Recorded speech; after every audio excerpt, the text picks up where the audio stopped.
couple of weeks ago. We had a great chat, and now we're back here. Thanks for the opportunity again. No, well, thank you. And I'm going to be really honest with the viewer and the listener. Okay, we're here today because I was watching the podcast.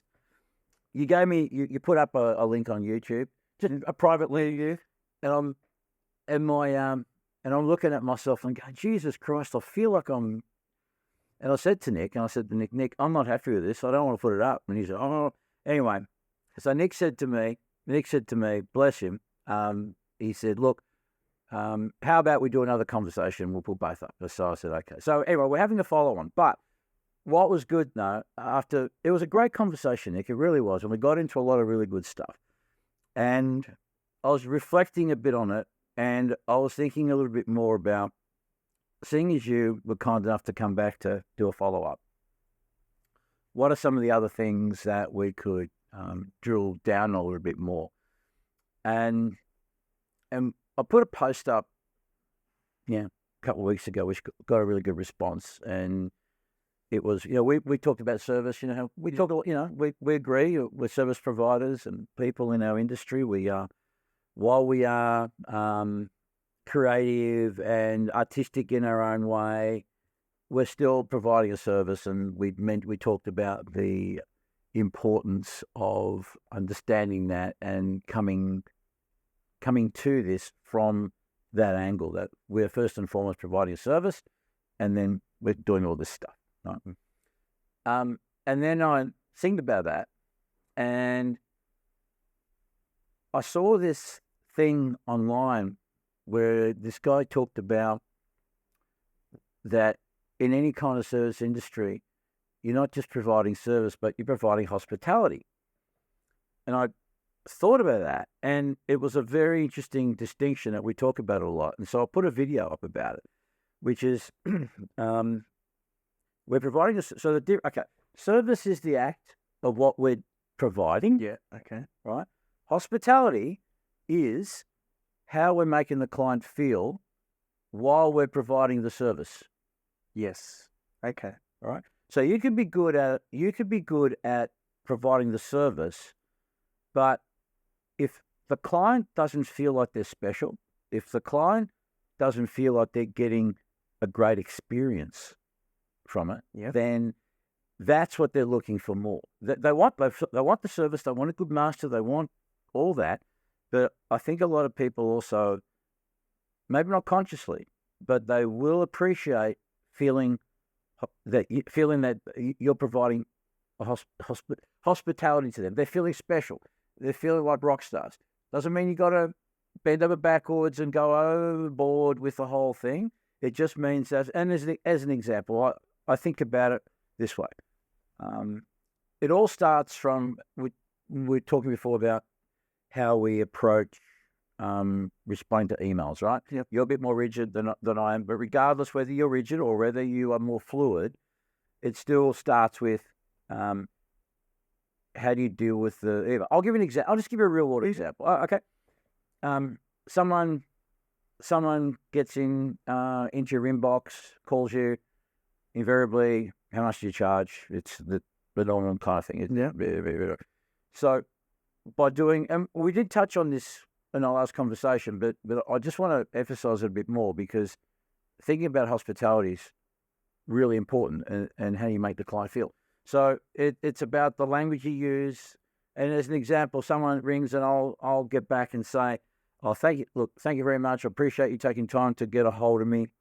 And then it comes down to, okay, rather than sort of just throw a price at you, let me know more about your band. Let me have a listen to you. Let me have a listen to your record. Let me see if I can provide some mixed feedback. Do all those things that immediately makes them feel special, makes them feel cared for. Yeah. And so the more you can focus on giving the customer a great experience, not overlooking the fact that they're there because ultimately they want a good fucking master.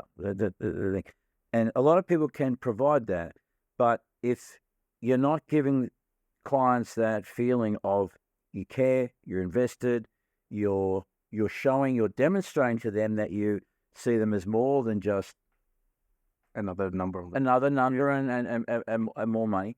So this is why I always use language in my emails as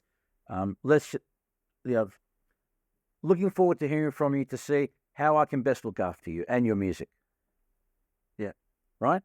So because you also want to appeal to them that you're not just taking care of them, but their music as well, right? Yeah. Because I've often described myself as the midwife to the band's birthing of their album. It's I'm there to help deliver this thing out into the world.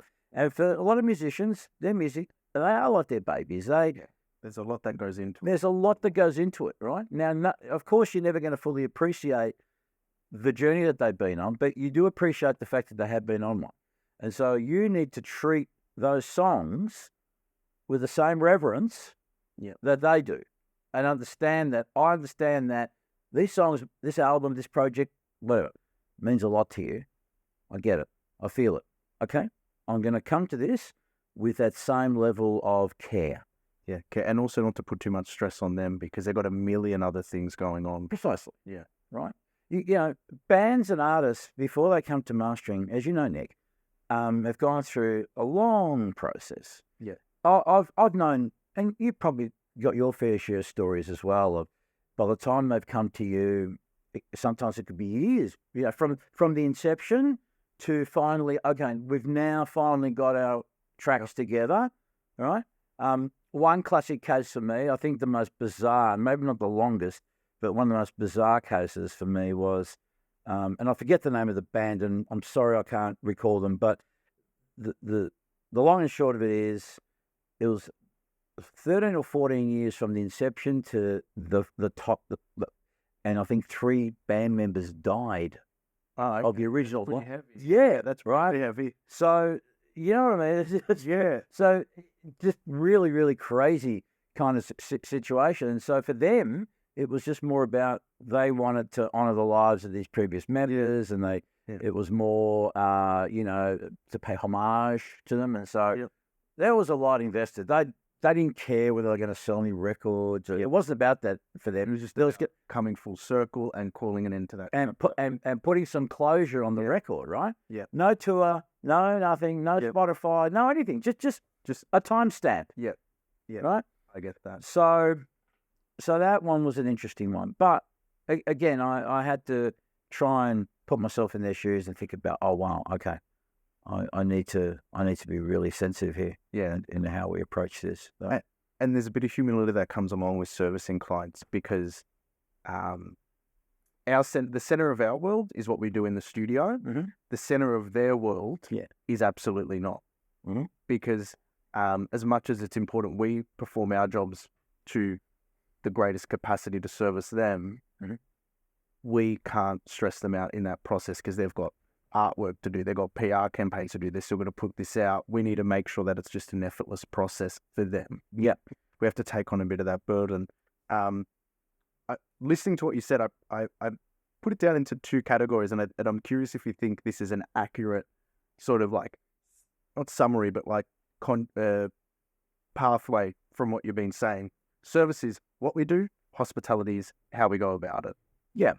If you had to combine act with action, mastering the record is what we do, how we go about it is, do we ask for feedback on mixes, how do we communicate with our clients notes or input, their feedback is the how. And checking in with them. Checking in with them. And also afterwards, unless they get back to you first. Yeah. So that's actually something following through. Yeah, when I met Adam here, the first thing you said, he was doing a session here. As soon as he went into doing a session, you said he has such a good system for following up his clients after the fact. Like that's just that extra care of pinging out an email a couple of weeks later on the release, or you see they've done a tour, or even if they've worked with somebody else and it's a great record you like, just that little email out. Yeah, and the other thing too, Nick, one thing I do is, maybe not with every single client, and again, this is no disrespect, but there are some records that particularly really land with me because of just, again, we're all subjective in our taste. And so I'll post about them online when you see that they've run a release, add it to your stories, share the post, let it be known that, of course, let it be known that you're involved, but also just let it be known that it exists. It's out there. So just to put it out there to people, and even just on a smaller scale, maybe not on socials, but people come in here and invariably after we finish, and if people got time to hang out for a bit, which is always fun, and people say, "Or what else been working on?" Or I say, "Hey, you should check this out." And so again, introducing other people to the clients that you've been working on.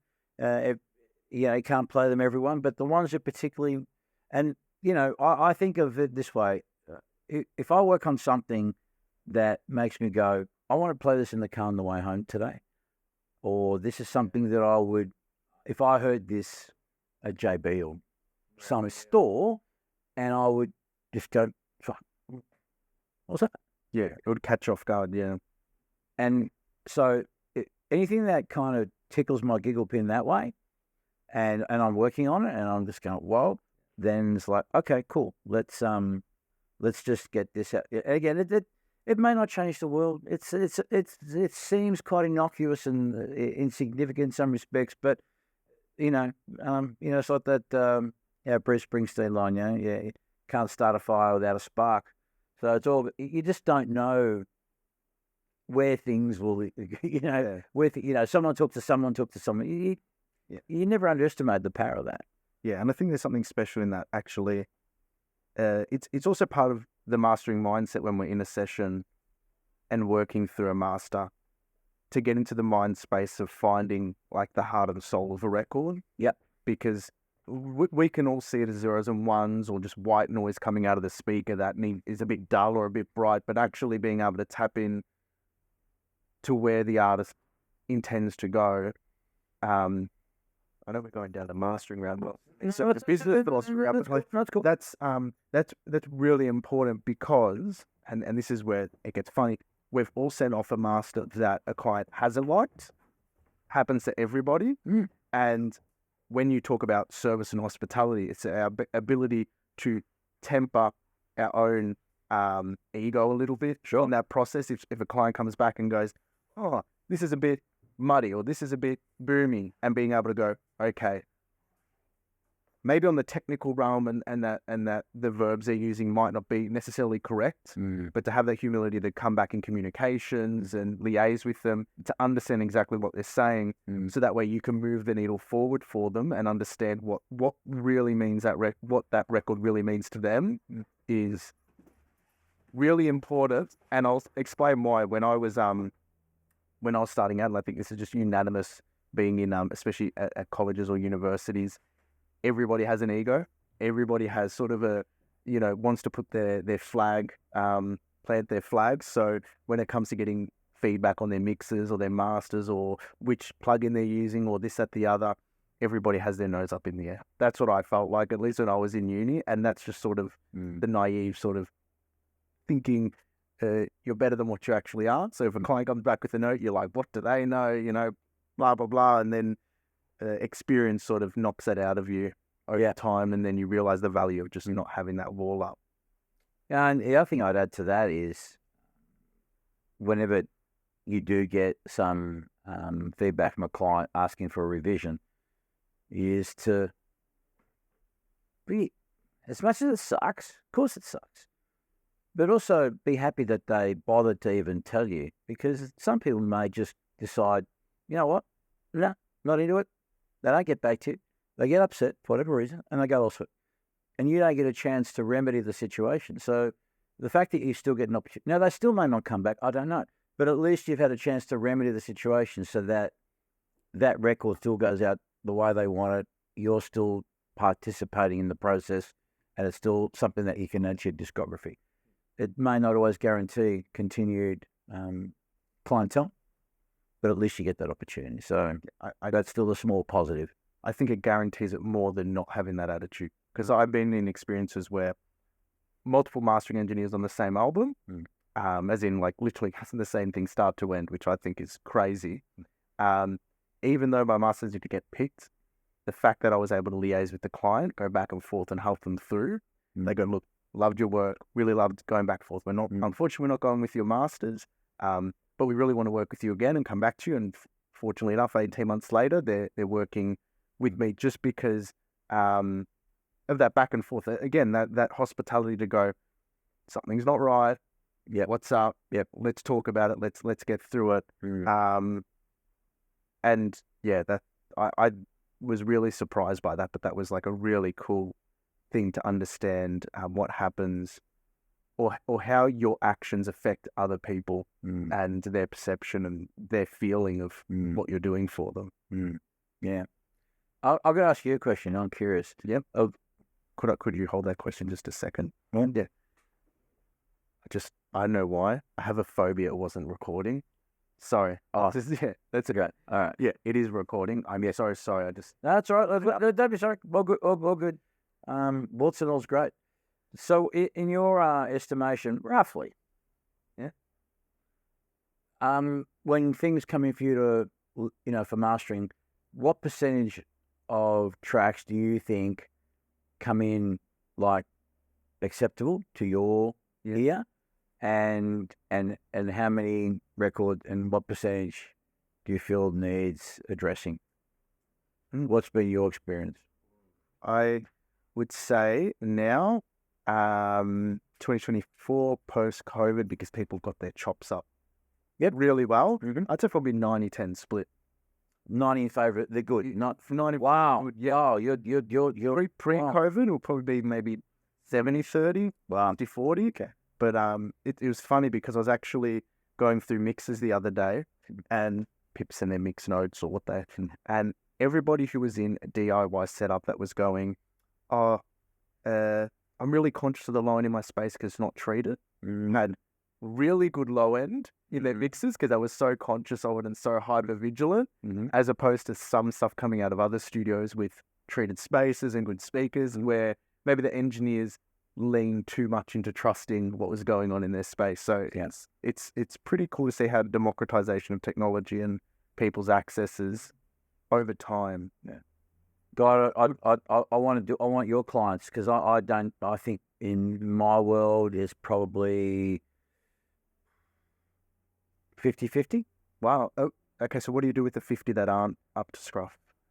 Well, I get back to them and I tell them, hey, I've had a listen. Appreciate you sending it in. I'm finding a few issues, and if you're open to it, to some constructive input, I'd like to offer you a few things that's going to help you, because as it is right now, I'm not going to be able to deliver the value that I want to deliver. And I'm not a nitpicky, fussy kind of guy. Yeah. At all. I'm if anything, I want to do everything I can not to have a client go back to the drawing board, even though they can do it themselves. I agree. Regardless of that, I still would prefer not to have to do that. Go to whatever lengths possible. Yep. So I'm not afraid of trying to take something that's less optimal now. So every time I go through the process of listening to a track that's being sent in to master, I will kind of throw it up and just kind of see how it behaves. And if something's really like, okay, this is out of my pay grade, then I will. And I would say I'm just going to be kind here. 70% of the time, it's going to be bottom end issues. As in too much bottom end, which comes, invariably from people listening on small speakers. And so they can't hear the bottom end in their room. So the tendency is I'm going to turn it up so that I can hear it in that space. Okay. So it just sounds a lot boomy, a lot more bass. For low end, for both the viewers and for myself, are you referring to like 200 hertz below or subs? I think the biggest issues are usually from 100 hertz down. Okay, so definitely that sub region. Definitely that sub. It's always the hardest thing to go, because if you can't hear what's going on, or get an accurate sense of it, and I'll always tell the client, and because I've done this before with a couple, just in a couple of extreme cases, I said, look, they just insist. I said, look, why don't you let me come and have a listen? And I went to the client. He was close by. Had a listen in his room, and I thought, yeah, It sounds good. it sounds good. Yep. I can understand why you would think it's good. Yeah. But then after inviting the client to have a listen in here, and then so I could actually, where the room, again, I'm not saying I got the greatest room in the world or anything like that, but it's not a bedroom studio with a pair of near fields. And the room will propagate low frequency. We actually got a bit more chance to hear it. And so they get to hear it. So bottom end, and this isn't just for your DIY bedroom guy, which is the majority. Everybody. I've had mixers in for some, top flight engineers, and still there was a little bit of excessive bottom end that was a little bit out of my scope, So it's a common thing. It's a common thing. So the guys who can nail it, respect to them. I think it's amazing when you can do that kind of thing, and it can be done. And there are people that got a good handle on their setups, and God bless them, because they make our life easier. But I find that's probably one of the biggest issues. Yeah. Interesting. Yeah. No, as I said, I'm pretty fortunate. You're great, man. That's great. Yeah. That's fabulous. Yeah. No. Low end. If I had to pick one issue that's sort of the 10% is, for me, is just badly mixed in general, because it's such a small portion. It's usually the vocals are super loud or the bass is super loud. Like, as in, the proportionality of elements against one another is so out of whack that maybe on their system or on a pair of AirPods it sounds good, but then you put it on a in the studio and you put it up and you're like, wow, that vocal's really loud, or wow, that vocal's really, really soft. And then you listen to a reference they might send you, or they might have given you some notes to say, oh, we want the vocals to be really clear. And then you listen to the mix and it's like, this is far from your direction. That's the 10% for me. And I think that comes, sometimes it's not even anybody's fault. It's just, I think you use the term analysis paralysis. You get stuck in a mix, go over and over and over and over and over. And then you maybe like mix 3 might have been perfect, but mix 20 is many house down from where. Do you still get a lot of references that come in? As people providing a reference to say this is what we want, or this is what we're aiming for? Split 50-50. I'm pretty fortunate because now with a built-up portfolio, people listen to my folio and they sort of just send an email going, we want to hear what you come back with. We've heard your stuff. We want to trust your ears and see where you break through. Great. That's a real pleasure. Sometimes they send references that are quite accurate to where their production style is, which is healthy in a sense, because they're a bit more detailed in what they're referencing and why, which I think is healthy. It's like, we like the way the bass moves in this, and they're giving they're comparing apples with apples, and they're not delusional in terms of their expectation. Yeah. And then sometimes it requires questioning, and in a sense that I'll have to come back and go, well, why did you pick this reference? Because your style is in hip hop, and this reference is a Metallica record or whatever. What are you referencing there? Is it a particular energy? Is it a particular dynamic? Is it a particular presence in something? Which is good. But the references, it's not. And then this is where I think a lot of young engineers get really stuck, is they feel like it is a template, and it's like, we have to go A, B, we have to hear the same song in different verses or chords. It's like, no, it's not a template. You have to find what's resonating with the artist for that reason, and then extract a little bit of that. But then there's reasons why they made the decisions they did in the mix, and they signed off on it, and also find that. And there's a middle ground there that you sort of got to bounce with a bit to pull it over the line. Yeah, because if you're just cookie cutting, it becomes. I think we've all done this with A/B to master. We've done where we've tried to force something, and then this just sounds boring, and it loses its soul, and it happens. Oh, absolutely, and it kills me. It's like when I do it, especially because I'm like, I can't send this to the client. We're going to spend another 40 minutes in here going back to this drawing board. Well, thankfully I don't get that many references now. Yeah, that's good. And for a long time, but if I do, the only time I think a reference is useful to me is if there's any specific loudness requirement they have. Okay. And they say, we like the RMS or the LUFs now as your kids go into the LUFs. It's all about the LUFs and that we want it this loud. So it's like, okay, well, that's helpful because now I know I've got the watermark here that I can try and hopefully match. And if I can exceed it without it all falling apart, well, bonus. So that can be helpful, and that's fine. I've got no issue with that. But again, I don't have that many clients that are that obsessed with loudness. So that's a relief to me as well. But as far as all the other referencings go, if anyone today was to send me a reference to, unless it's for a loudness thing, my approach to it now is I'd thank them for sending it in, and then I would just explain to them that if this was the vision, this is something you guys maybe should have thought about before coming here, because I'm not. Yeah, I'll listen to the reference and listen to the mix and just go, look, I'm your cheapish or your DIY home recording, whatever you've done compared to a lane production, it's just not going to happen. Yeah, it's just something you should have thought about. But then I think the other thing to point out is also to explain to the client is, why do we want to sound like someone else and we can create our own record? We can create our own sound. Why don't we create a record that maybe some other client will take to an engineer and say, we want to sound like those guys. Why don't we try and become trendsetters? Why don't we try and make our own unique stamp on the world and make it yours? And again, I understand we want to be one of we want to kind of build on, we want something that's identifiable, we want something that kind of fits in with whatever is the current thing. But here's the other thing too, man. Music and I've noticed that, especially in the last 5 years, how trends change so quickly and overnight. And what may be cool today, by the time they come to me and say, we want to be like this because this is what all the cool kids want, this is what's happening on TikTok. And then you by the time you do it, by the time I get it out, that boat's sailed, and something else will take its place. It's very hard to keep up with it. It's so fluid and so ever changing.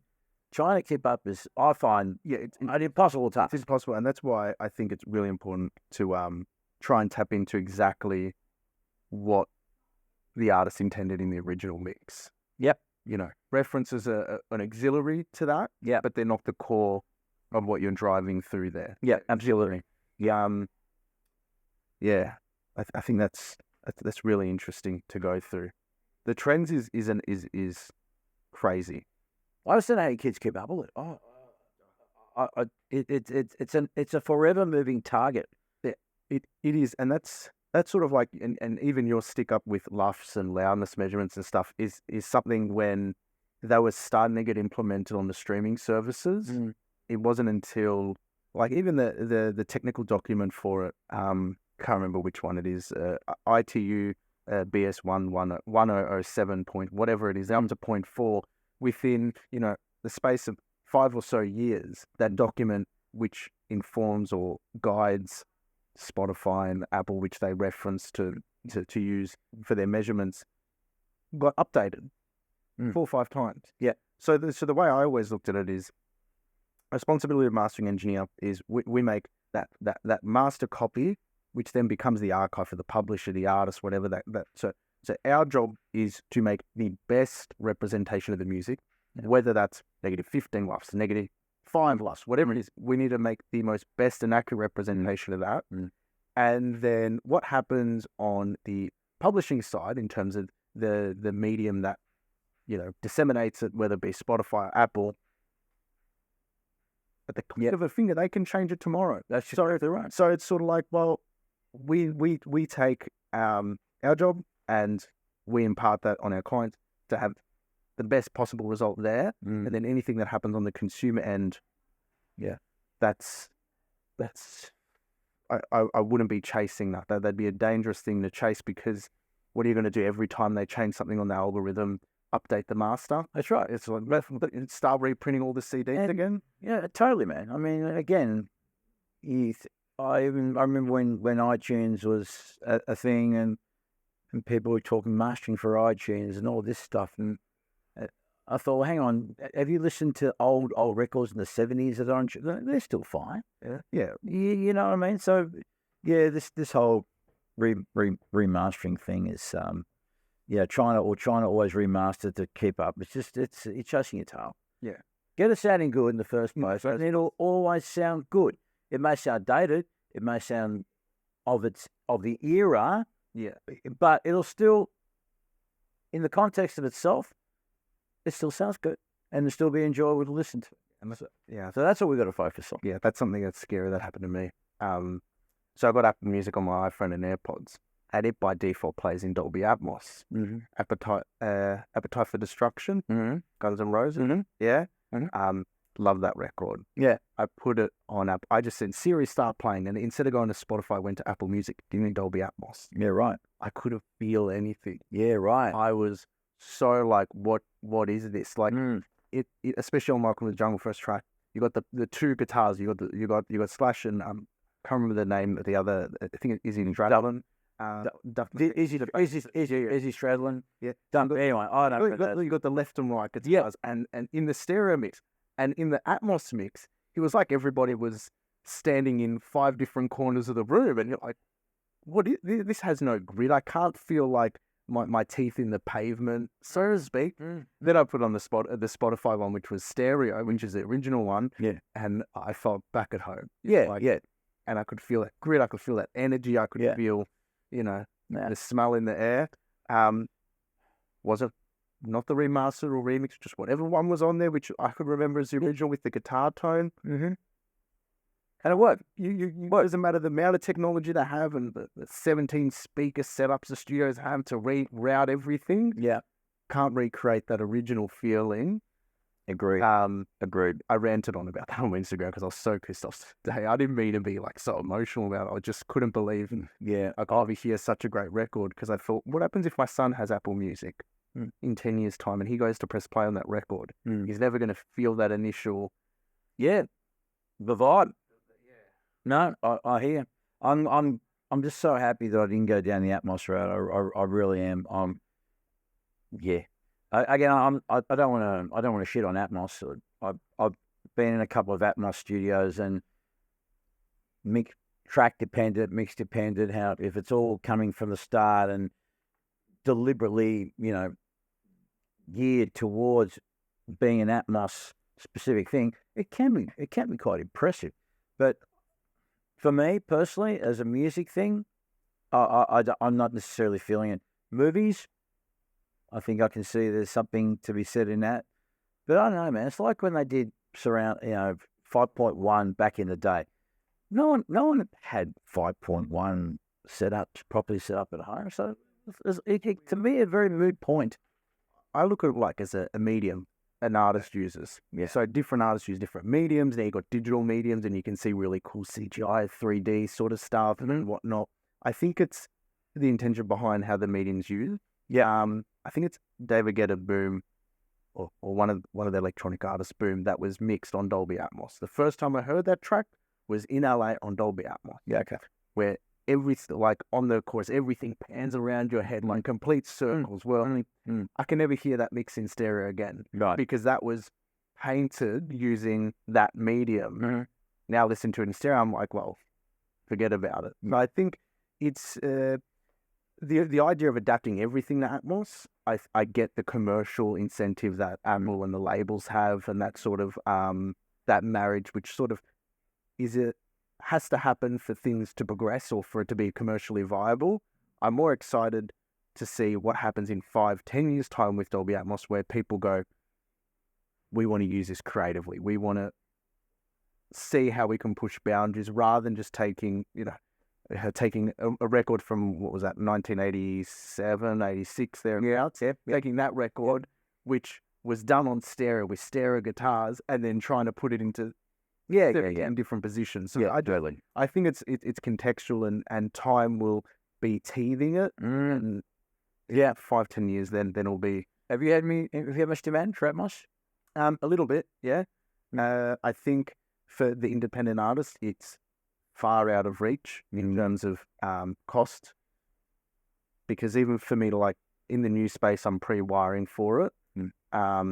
but the cost to set up, you're looking 15, 20 grand minimum. That's like on the low end. On the high end, you're up at 100. Yeah, well, when I was looking at it, it was at the time it was about 150k. I was looking at, I came that close. But I'm glad I didn't. It's not a good or bad thing. It's just whether it's a medium you want to explore and play with. And the thing is, people think it'll kill stereo, and the way I look at it is no. Mm-hmm.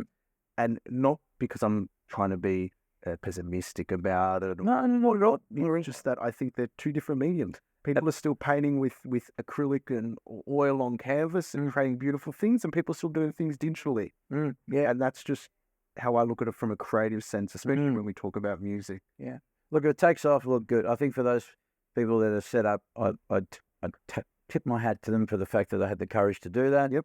And for the ones for whom it's working, and there are a couple of guys in town who are doing pretty well with the Atmos side of things. That's great. But yeah, man, I guess if anyone's thinking about doing it, make sure you got people that you got inquiries.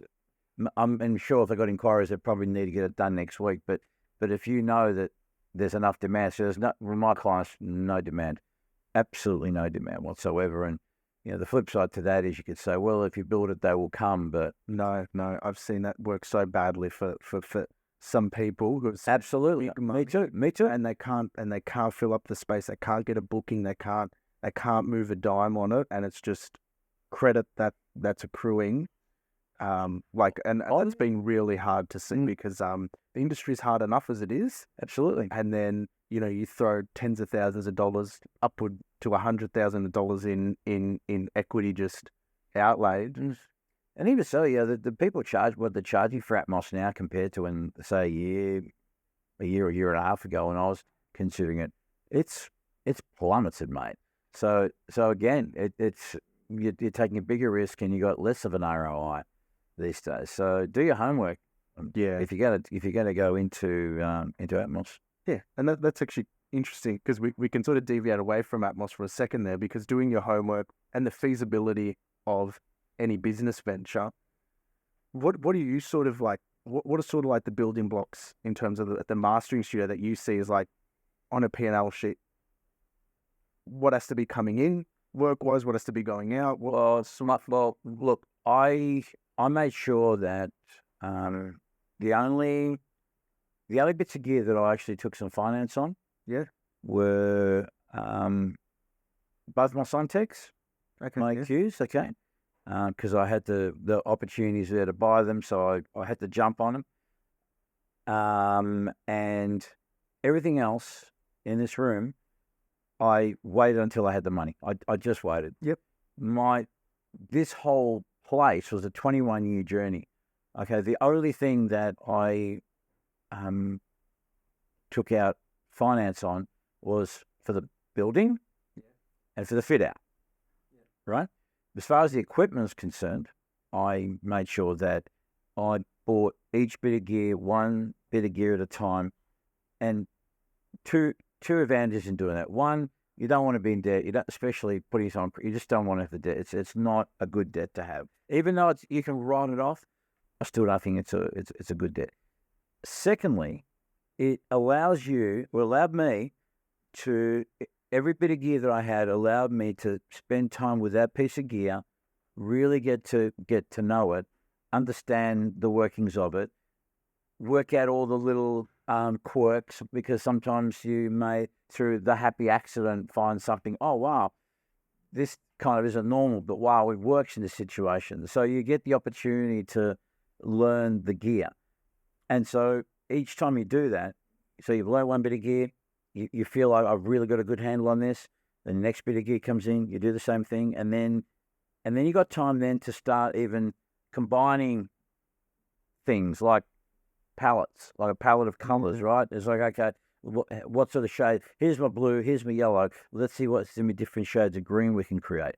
And you do that slowly with those bits of gear. And so you introduce it slowly. So by the time you've got your chain, you really understand what works really well in a particular situation, in isolation and in combination of as well.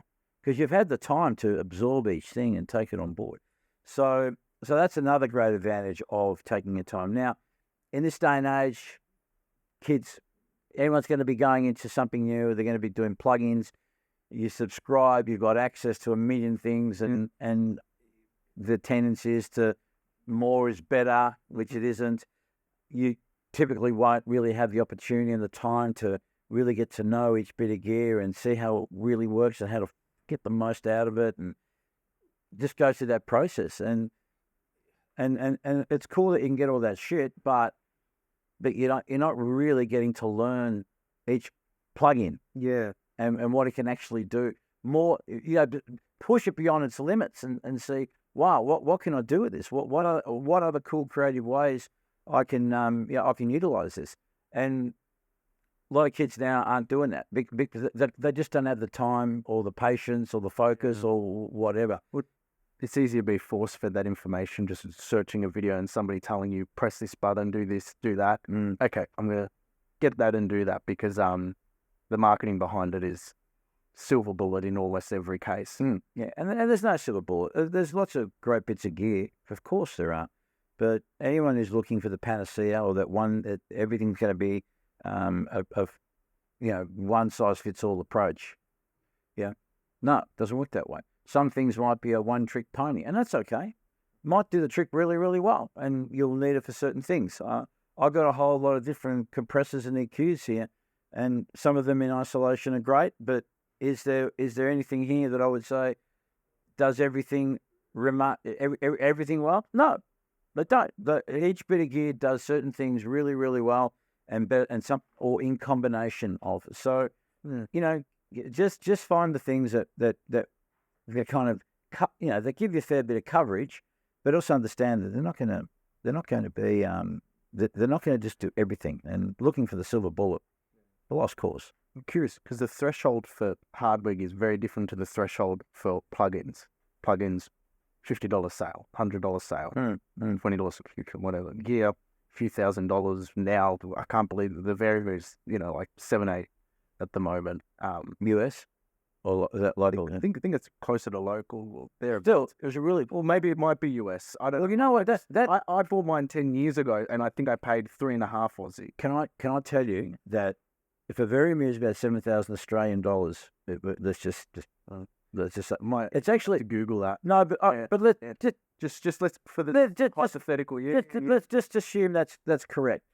I can tell you it's actually cheaper today at 7,000 than what I paid for mine 20 odd years ago. I paid about $5,000. Wow, Aussie. Yeah, I paid 3.5 for mine 10 years ago. Okay. Yeah. So I paid that. Now mine's modified. Okay. Yeah, okay. Yeah. But that aside, it's still $5,000 bought you a lot more 20 inflation than it does today. Yeah. So by today's standard, that probably, if we extrapolate it out, it's probably closer to $12,000, $13,000. Yeah. Oh, that's crazy. So even at today's price, $7,000 for a Verimir is pretty good. It's pretty good buying. I'll ask anybody to check my facts there. Yeah, but on the hypothetical, in relative.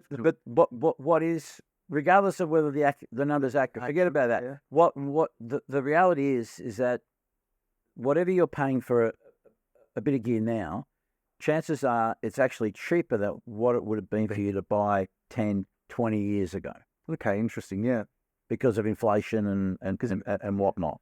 The reason why I was asking is because when I got to gear, I did similar to you. Any money I made as a freelancer, that was the only money I was allowed to use to buy gear. I made a rule. I go, if this is how I justify it. If I can't earn it servicing clients, I'm not worth it to go spend $2-3 grand here, $4 grand there. Man. And the reason why I say that is because that threshold for hardware gear as a mastering engineer is much higher than software. Because software, PayPal, whatever, done. Yep. What were your category outside of how the gear worked, how the gear functioned? What were your predetermining factors to say, I'm going to invest $5 grand in this for myself as a business, as opposed to what the actual tool did? What was the catalyst or the prerequisites for you saying, yes, I'm going to put money down on this. Well, the only prerequisite was, does it sound good? Yeah. Does it sound good, and does it fit the purpose? And so initially so when it came to the very first bits of gear, like I said, you're not going to have a one-size-fits-all approach, but I was looking for as close to a one-size-fits-all approach as possible. That's Yeah. Yeah. And then from there, I go, okay, well, this is working well. Now I need something with a bit more color, or I need something with a bit more flexibility, or I need something that is a bit more transparent. Whatever I felt was lacking, how can I now fill that void? Okay, fair enough. So it was sort of like big building block foundations. Yep. And then narrowing up.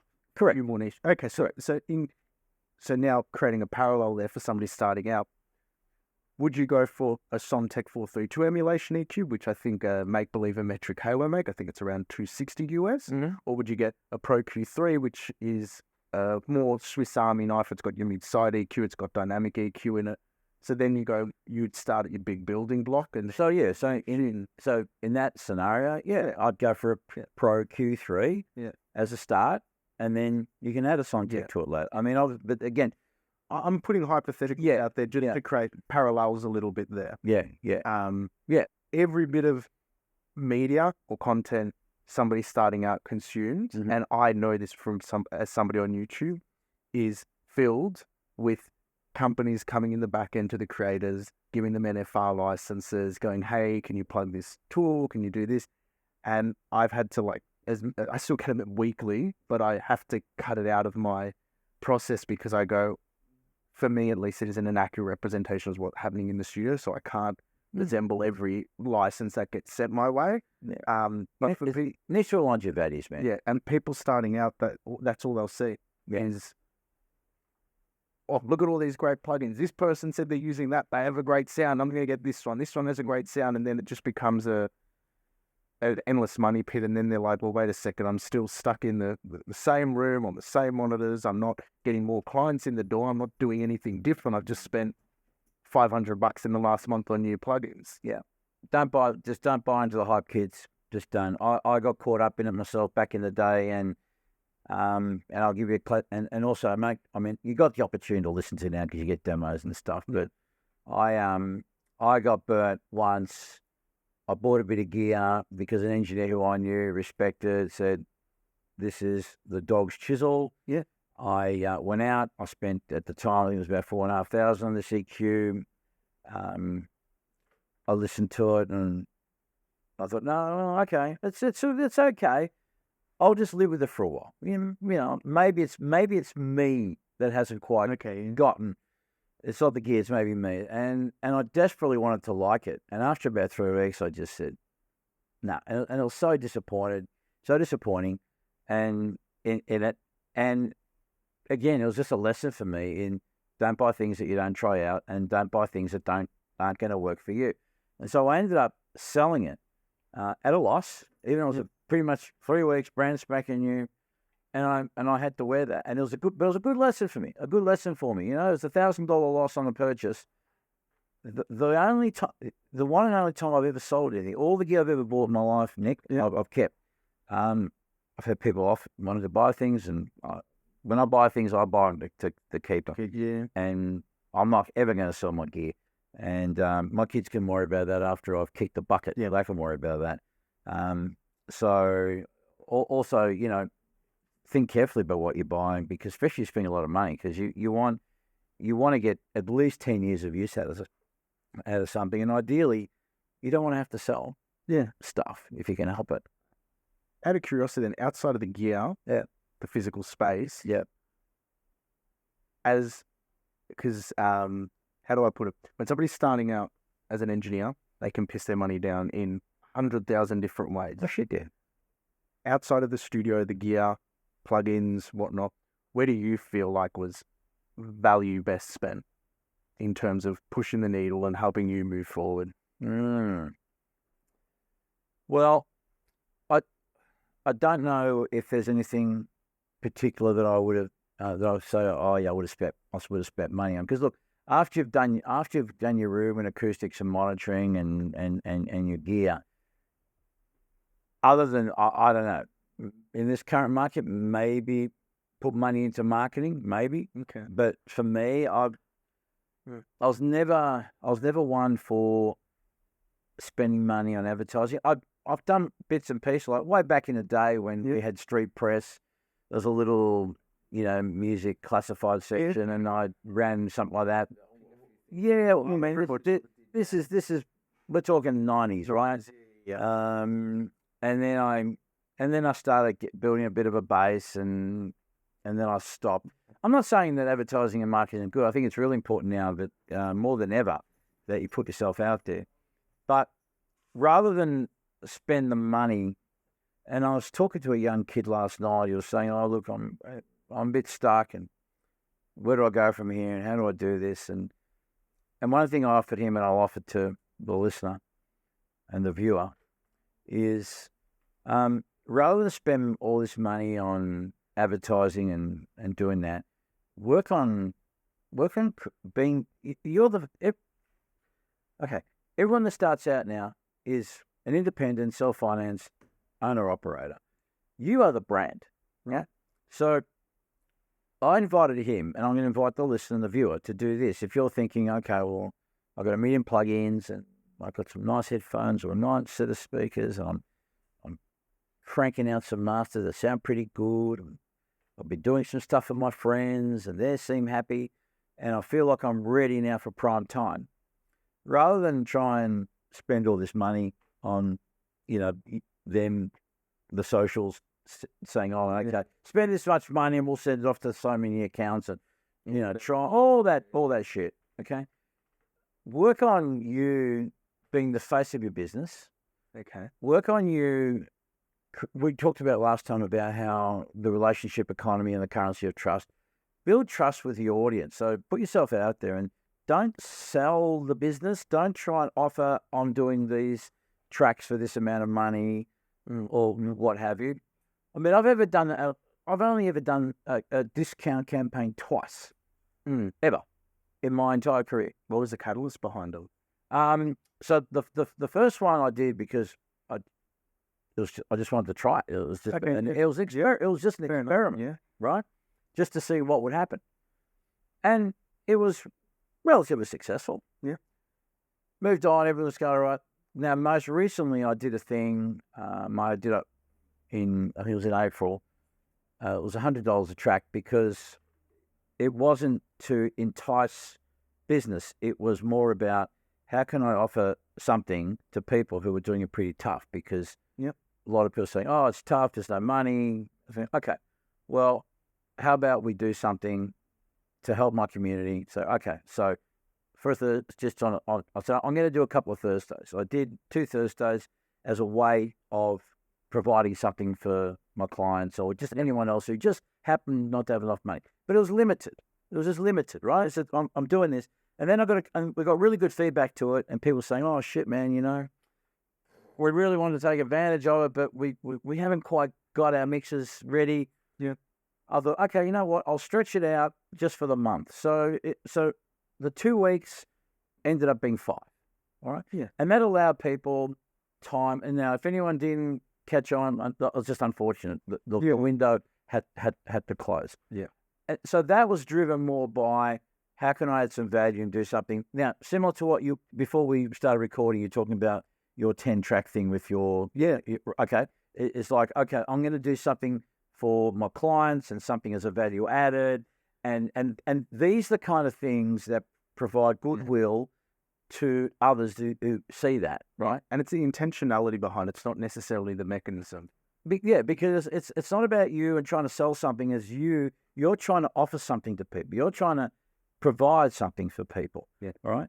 So don't get caught thinking that advertising marketing is going to be a thing. Put yourself out there. You're the face. You're the brand.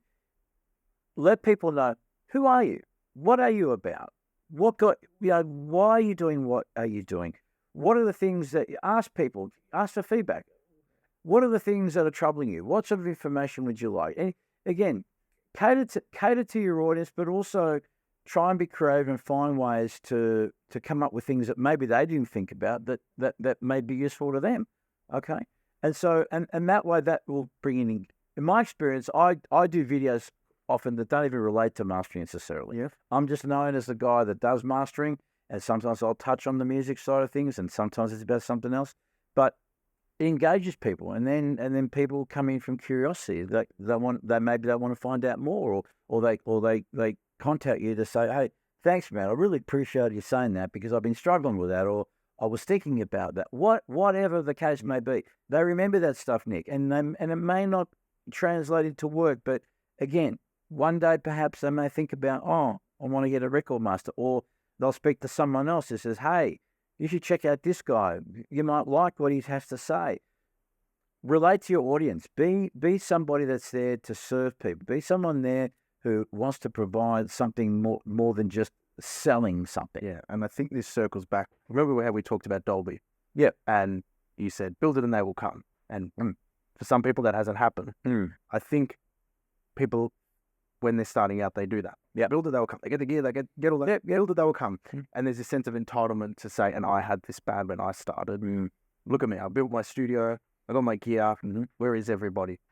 The difference is nobody owes you anything. 100%. Nobody owes you a set. You can say your master's at $10 a master. Nobody's going to come. You can say it's $500 a master. Nobody's going to come.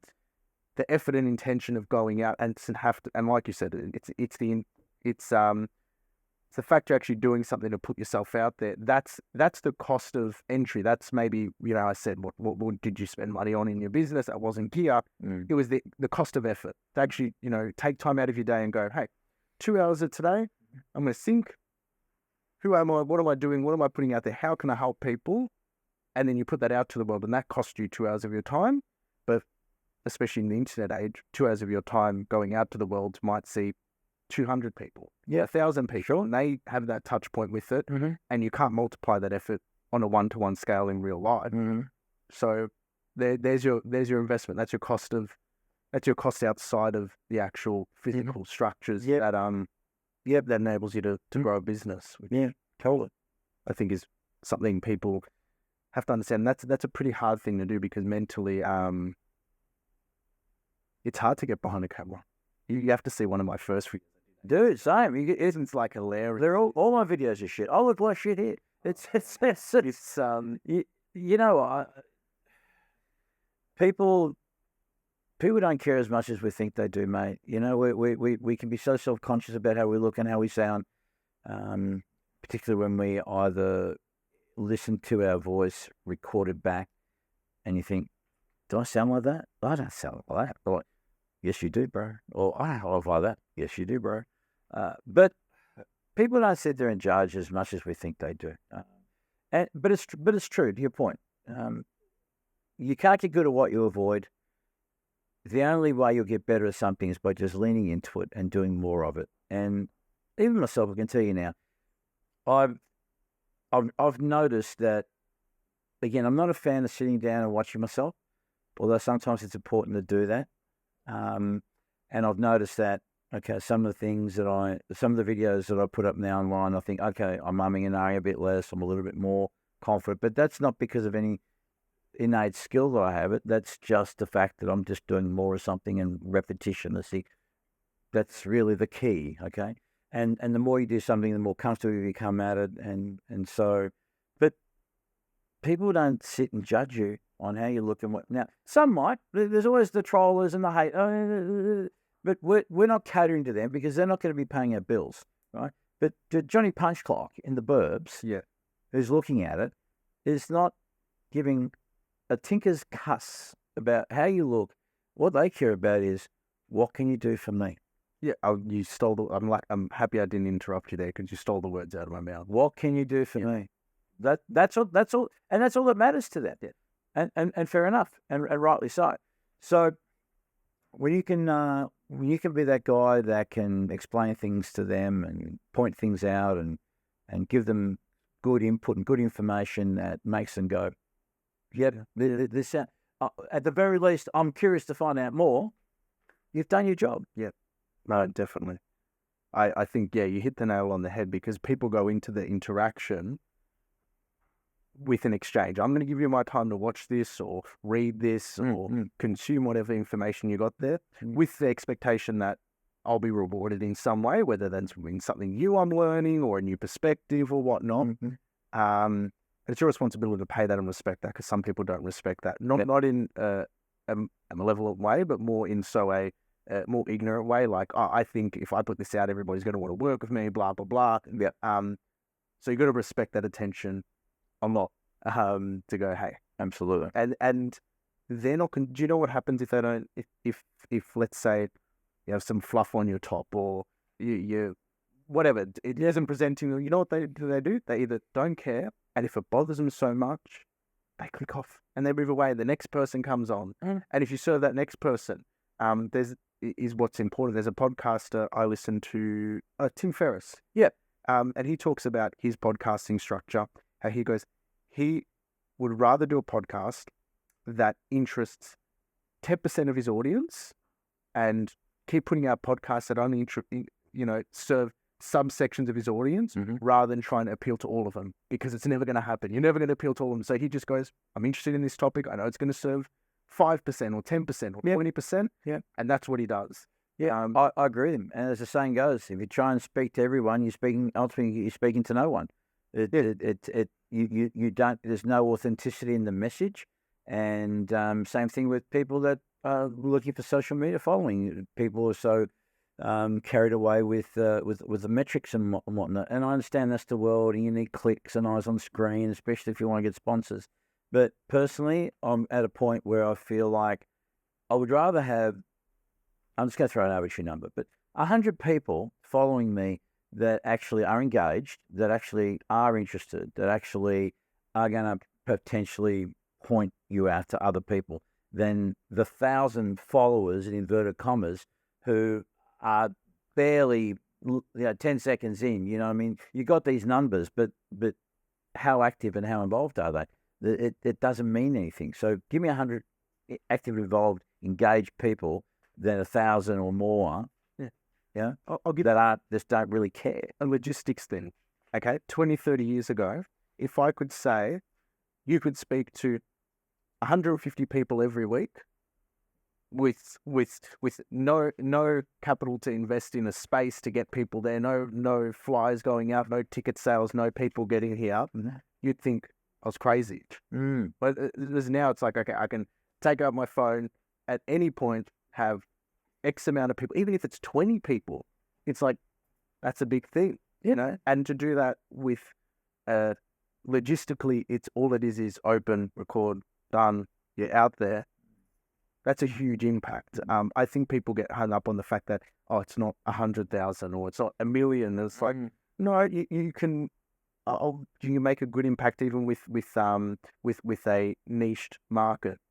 The first time I went to America, my YouTube channel was probably a 10th of the size it is now. Yep. And people over there still recognized and connected with what I had done on there and introduced themselves. Yeah. Which is like, that's 4 and a bit years ago now. So that's why I just look at it and I go, there's no excuse, and you shouldn't get so, like you said, people aren't judging you on all that stuff, and if they are, they're not the right people. Shouldn't be too stressed about that. Just focus on, how you can deliver and respect that interaction. Play your natural game, be authentic, and those who are meant to be there connecting with you will. And there's the other saying I've heard that's a good one too, Nick, is the riches are in the niches. So niching down isn't an entirely bad thing. Yeah, definitely. Mate, do you have any closing thoughts? Because I've enjoyed this conversation, and I want to keep opportunity open for another one in the future. Oh well, you can always do that with me. Yeah. I guess my only closing thoughts, and I guess not that dissimilar to the last conversation we had, Nick, which is just for anyone who's thinking about getting into this space, I'm not going to say you're going to get rich off it. If you're going into this thing thinking you can get rich, well, you're naive at best and delusional at worst. But I would strongly encourage people to get involved in setting themselves up. You guys are now living the greatest time to be alive in terms of, again, we touched on last time. You have all this accessibility, affordability, and availability of all the great plugins where, for context, my first plugin was a Waves Q10 that was on this floppy disk. It was, I think, $1,000 back in 1996. Yeah, give or take. about Now $1,000 today, even in today's devalued dollar, gets you ludicrous. Yeah, a lot, right? The power of the laptops. If you don't have a great room or speakers or monitors, look at getting into some really good headphones and the software apparently that can help. Can opener, and I think one that I can remember, it might be a whole other. I'm not up to speed with that well, but you can today, for quite a modest investment, get yourself set up really, really nicely, and particularly if you can make it work on a laptop and headphones. Now you've got something that's portable as well. So even if you're living in a rental space that won't allow you to do things on the wall, you can, no matter where you are. Your room is a constant. I'm going to know something super funny about that. Yeah, go on. My wife was in labor for 7 days with my third one. I had a mix which had to go out. 7 days. 7 days. It was really long. Yeah. So I had I had a mix that had to go out, and I sort of got caught on the deadline because I was meant to get to my assistant the week before. I'm mixing it on AirPods and my Odysseys on the laptop in the cafeteria in between. And that record has done really well. It was Gung Mango's Gut, one of his recent singles, and it's one of my best mixes ever. How about that? And it was done in the hospital in between. Oh, she's asleep now. I'm going to head out quickly and chip away at it. Not even a headphone out, just straight into the... It is a laptop. To the laptop. Yeah.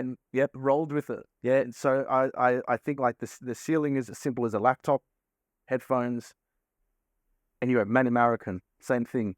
He's got the Odysseys in his laptop when he's on the road. And away he goes. Away he goes. Yeah. So it can be done. Yeah. And I encourage you to do so, because even if it doesn't, let's just assume it doesn't work. You haven't really lost that much money. Everybody has a laptop. Yeah, and the headphones will still serve you well if you still like listening to music on instead of cans. So I strongly encourage you, if that's the path you want to go down, do it. Understand that you're the brand. Understand that you're providing not just a service, but you're also providing hospitality to people, as we said. Focus on the way you make the client feel and the experience that you provide for them. And there's no reason why you can't make a fist of this. And even if it means you have to do other gigs along the way, then so be it. I did, and it took me 21 years to do it. It took me that long because I chose to do it at a high standard, but it might take you 5 years of doing side hustles while you're trying to build the business. But it's a good time to get involved, kids, and don't be. And while the music industry's gone through a lot of changes, a lot of doom and gloom, and there's a reality that's existing. Don't allow it to cloud your ambition in terms of what you want to do. Yeah. Beautiful. That was awesome. Thank you, man. No worries, man. That was good. Really good. Good having you back.